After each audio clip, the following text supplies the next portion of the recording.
ये तो साईं महरमुल हराम जे एतिराम में तक़रीबन असां 15 ॾींहं न हाँ 15 ॾींहं खनि पंहिंजे चैनल सूतली सूबेदार टीवीअ तां गाइबु हुआसीं।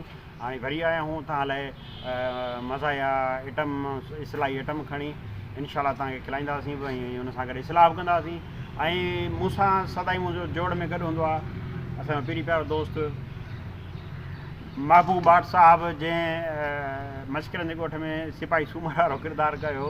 ऐं इनशाला वरी हाणे जेको आया हूं त तव्हांखे वधीक नवां आइटम ऐं नयूं जेके आहिनि सो शयूं ॾिसी ईंदासीं।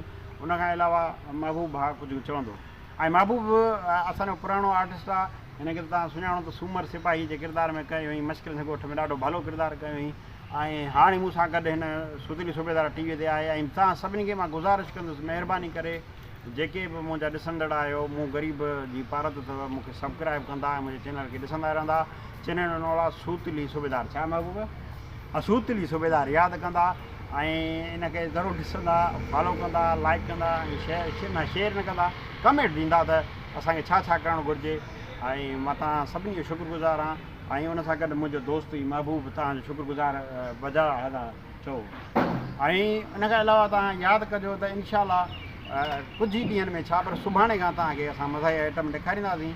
ऐं असांजो महबूब दोस्त महबूब बाट सिपाही सूमर बि गॾु हूंदो, हुन सां गॾु ॿिया दोस्त। ऐं असां हिकिड़ो नओं सिलसिलो खणी अची रहिया आहियूं जंहिंजो नालो आहे त पुलिस अमलो ऐं फलाणो मसइलो।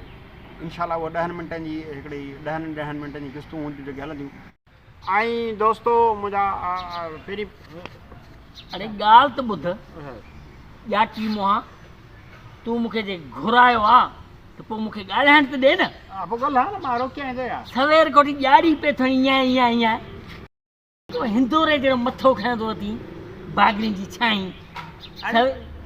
ॻाल्हि महबूब कावड़ी छो थो ॻाड़ी छो थो हेॾो घुराए थी मूंखे मंज़िल तां ॻाल्हाइण न पिटियो ई जो शर्म ई कोन।